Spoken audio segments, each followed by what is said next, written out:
بسم الله والحمد لله والصلاة والسلام على رسول الله الحمد لله حمدا يوافي نعمه ويكافئ مزيده وصلى الله على سيدنا محمد وعلى آله وصحبه أجمعين اللهم علمنا ما ينفعنا وانفعنا بما علمتنا وزدنا علما يا كريم.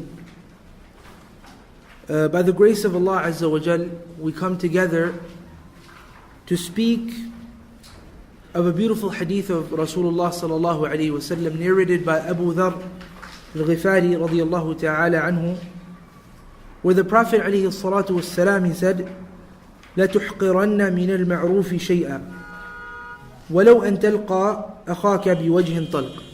Do not belittle or disdain a good deed in the least, no matter how small it may be. Be it just meeting your friend, your brother in Islam with a smiling face, while you're smiling at him.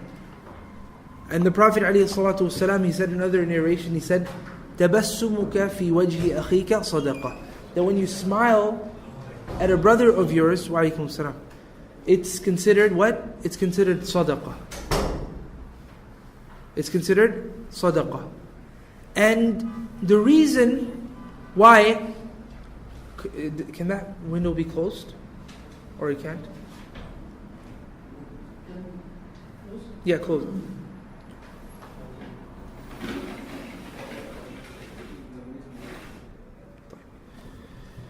So, yes, you can. Go ahead.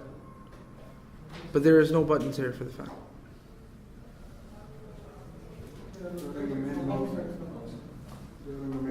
Yeah, they're outside.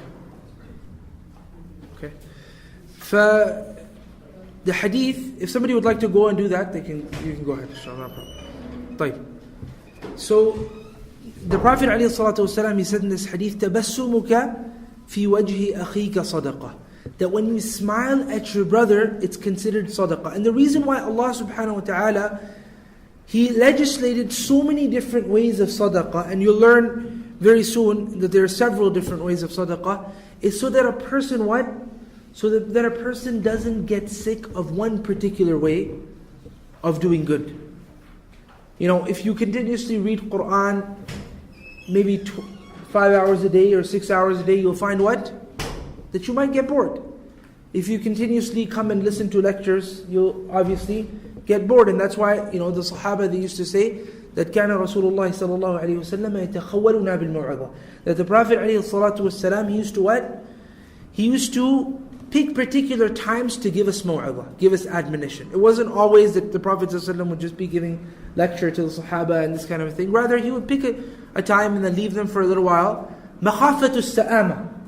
As the Sahaba, they said, so that we don't get what? We don't get bored of the admonition of our dear Prophet ﷺ. And amongst the simple ways, and the one mentioned here, is that you smile at your brother when you're just walking by. Last time we learned that to give salam is one of the best actions to someone that you know and someone that you don't know. So now couple that salam up with a smile as well. So you go, Assalamu alaikum wa rahmatullah.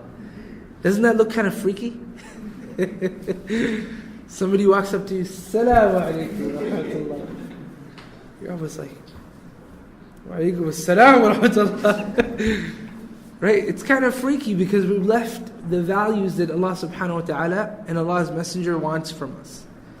Smiling at one another, almost like love in the air. Everyone likes each other, there's no problems, and that's not the reality of life today though. That is not the reality of life, sadly enough. So, as I was saying, that there are a number of other ways that the Prophet ﷺ also considered sadaqah. The Prophet ﷺ, he mentioned in a very beautiful tradition, he said that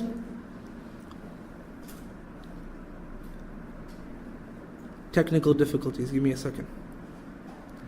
He said, تَبَسُّمُكَ فِي وَجْهِ أَخِيكَ صَدَقَةً. There is that one hadith that we already mentioned, that smiling in the face of your brother is sadaqah. And then the Prophet ﷺ, he continued and he said, وَأَمْرُكَ بِالْمَعْرُوفِ صَدَقَةً. And that when you command people with good, this is also considered sadaqah. وَنَهْيُكَ عَنِ الْمُنْكَرِ صَدَقَةً. And when you forbid the evil that the people are in, this is also considered sadaqah. وَإِرْشَادُكَ الرَّحْلِ فِي أَرْضِ الضَّلَالِ لَكَ صَدَقَةً. And when you have people that are lost and you teach them the way and you tell them the way, it's also considered sadaqah. وَإِمَاطَتُكَ الْحَجَرِ. And when you find like a rock on the floor or something like that, that's also when you pick it up and you remove it from the street, this is also considered sadaqah. So the ways of sadaqah are so many. There are too many to list. And then the Prophet ﷺ, he continued not just in this tradition, and continuously mentioned several different ways. Why? As we said earlier on, the reason for this is so that you don't get bored. And that's why even if you look at the actions that a person is supposed to be doing daily, you wake up in the morning and you read your adhkar. Pray Salat al-Fajr, then you read your adhkar. Then it's time for your livelihood. But during the livelihood, it's also good to pray Salat al-Duha. And amongst the ways for a person to increase his rizq from Allah Azza wa Jal is to pray Salat al-Duha. This is mentioned in a number of traditions of Rasulullah sallallahu alaihi wasallam, that it helps a person increase in his rizq. Why? Well, there is a slight munasabah, if you'd like to say, a slight correlation between Salat al-Duha and rizq. That's the fact that everybody else is going and using the worldly means to seek rizq in the morning time. And a person gets up, makes time from his busy schedule and prays 2 rak'ah for Allah Azza wa Jal. And Allah subhanahu wa ta'ala really loves this. And He realizes that this person's tawakkul, his trust is solely upon Allah Azza wa Jal. So then you pray Salat al-Duha, then it comes time for Salat al-Dhuhr. After Salat al-Dhuhr, you go and pray, you go and sit for a qaylula. After that time, I'm talking about ideal situation. Most of us don't do this, but I'm talking about an ideal situation. Then you pray Salat al-Asr. After that, there's some more adhkar that you should be reading. Probably around Maghrib time, if you have some time, maybe you should go visit somebody. And visiting people for the sake of Allah is rewardful. Maybe you should go and visit the sick. Maybe you should look for a needy and help him. All these things you can do after Maghrib. And after Isha time, without speaking, again, ideal situation, you go to sleep. And the Prophet ﷺ, he didn't like speaking after Isha, except in a matter that was good. He didn't like to have just general conversations and late night parties and these kind of things. The Prophet ﷺ didn't like parties anyways, but I'm referring to us. And all these kind of things. Rather, the Prophet ﷺ would sleep the earlier night so that he can have some time to pray tahajjud. And a good portion of the Prophet ﷺ's night was spent in tahajjud. So you see, if it was that, come to the masjid and pray all day, none of us would have been capable of doing such. Isn't that so? But since Allah subhanahu wa ta'ala knows the manner and the behavior or the nature of human being, He legislated His laws accordingly. That it's not just one thing that you can do, and there's not just one gate through which you enter Jannah. Rather, there's several gates and several ways to do good and several ways to enter Jannah as well. And one of the interesting ways is in that tradition, and since we're talking about boredom, the tradition where the Sahaba came to the Prophet ﷺ, they said, Ya Rasulullah, ذهب أهل الدثور بالأجور. The rich folks have taken all of the ajr. So the Prophet ﷺ, or the Sahaba, they continued and they said, يصلون كما نصلي يصومون كما نصوم ويتصدقون بفضول أموالهم. That they pray as we pray, they fast as we fast, but they have an edge over us, and that's because they're rich. They can also give sadaqah. So the Prophet ﷺ, now again he's mentioning more different types of sadaqah. Some of the ones we previously mentioned, but there are some more in here as well. He said, أَوَلَيْسَ قَدْ جَعَلَ اللَّهُ مَا تَصَدَّقُونَ. Has Allah subhanahu wa ta'ala never, He hasn't made anything for you to give sadaqah with? So then, it was almost like a rhetorical question for them to think. And then, the Prophet ﷺ continued and gave him an answer. And he said, Inna bikulli tasbihatin sadaqah. Verily, every time you say Subhanallah, it's considered sadaqah. Wa kulli takbiratin sadaqah. Every time you say Allahu Akbar, it's considered sadaqah. And every time you say Alhamdulillah, wa fi kulli tahmidatin sadaqah. Wa kulli tahlilatin sadaqah. Wa amrun bil ma'rufi sadaqah. And even if you say La ilaha illallah, this is considered sadaqah inda Allah. This is considered sadaqah in the eyes of Allah, in the sight of Allah Azza wa Jalla. All of these things are considered sadaqah, either good deeds. And the Prophet ﷺ, he said another tradition, not here, he said, كُلُّ وَكُلُّ مَعْرُوفٍ صَدَقَةٍ. And everything good you do is sadaqah. So basically you can live a life of a person that's doing no more than giving sadaqah, and you don't have to be rich for it. So then, these poor folks, they were really keen on keeping this a secret. It was supposed to be like a secret for just the poor folks. And you know how in certain sectors of society, the ones that usually don't make money, they always know where the sales are. So they knew where the sale is.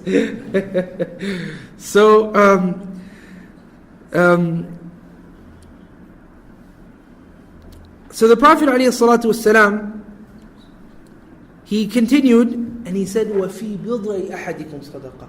And even in the marital relations that one of you does for a man is also considered sadaqah. So just as you're shocked, if you haven't heard this before, the Sahaba were shocked as well. They said, O Prophet of Allah, one of us completes and fulfills our desires, and you're going to consider that sadaqah as well? So look at what the Prophet ﷺ said. He said, do you not see that when he enters his private part into something muharram, it's considered haram, and he gets a bad deed for it? Similarly, Allah subhanahu wa ta'ala's grace is greater for Him to punish an individual for an action, and He does it in a halal way. He doesn't punish him, rather He rewards him. Now, since we're talking about boredom, I know it's hard to get bored of that. And Allah subhanahu wa ta'ala, that's why He's made it that way. It's extremely difficult to get bored of khair. So I don't know why a person would ever look elsewhere. The only reason why we find that in our times people start to look elsewhere is because marriage is made so difficult. It's made so difficult. There's so many strings attached, and mehndi and madri-ish, and there's so many things that people just find it too difficult. Your average young man who should be given the opportunity to get married easily, who should be given that. Similarly, a young woman should be given, and then what happens? What happens then? Evils start to seep through into society, deteriorating our values.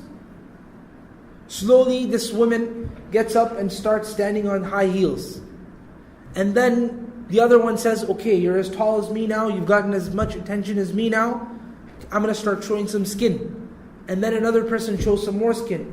And another person shows some more skin, to a point where the values have been distorted. And we fall into nothing more than a satanic trap.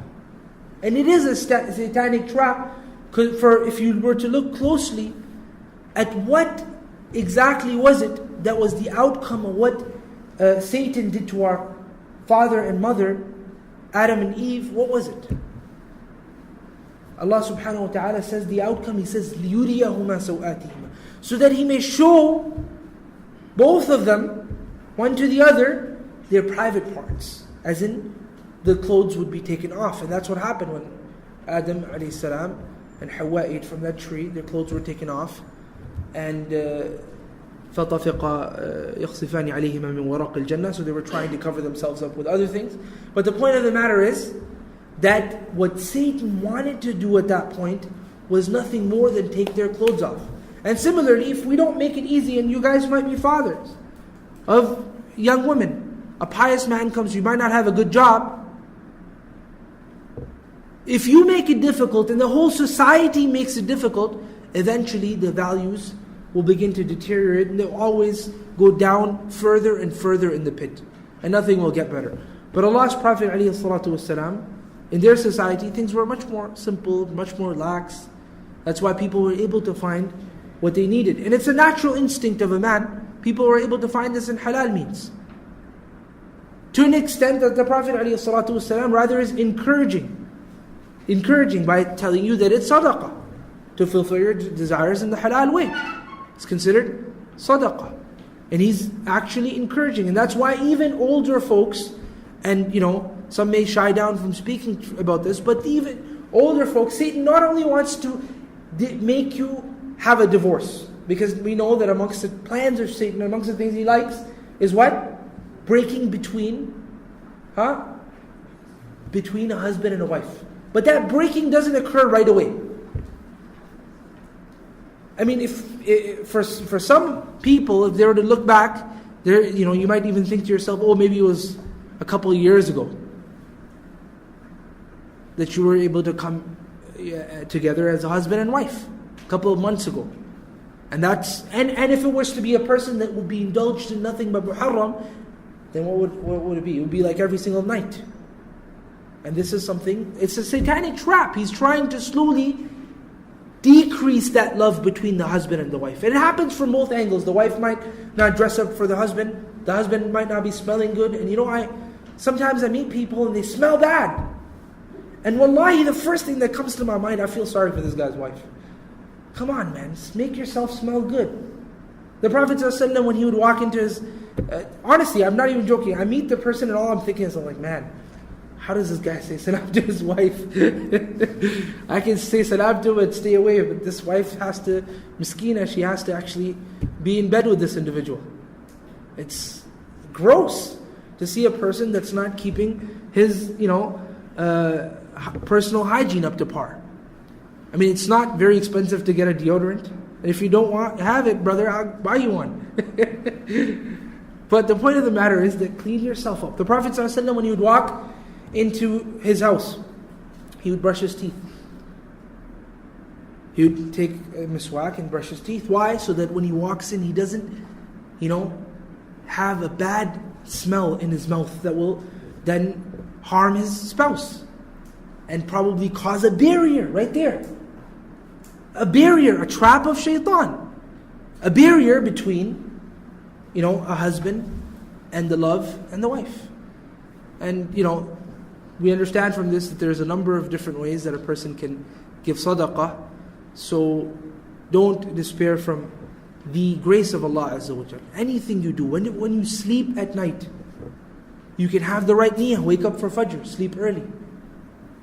When you eat food, if you're doing something good right afterwards, and you think if you eat this food you'll have energy to do that good, right here, that's sadaqah, that's rewardful. Anything you do in life can become rewardful. All it takes is just an intention. Now there could be a person that meets another, greets him, says salam, he puts a smile on, and the reason why he's doing it is because he's got business to take care of. Another person can do that same thing, same action, but his intention is nothing more than to please Allah Azza wa Jal. And there you are, you have sadaqah. With that being said, we'll stop. Sallallahu ala Sayyidina Muhammadin wa ala alihi wa sahbihi ajma'in.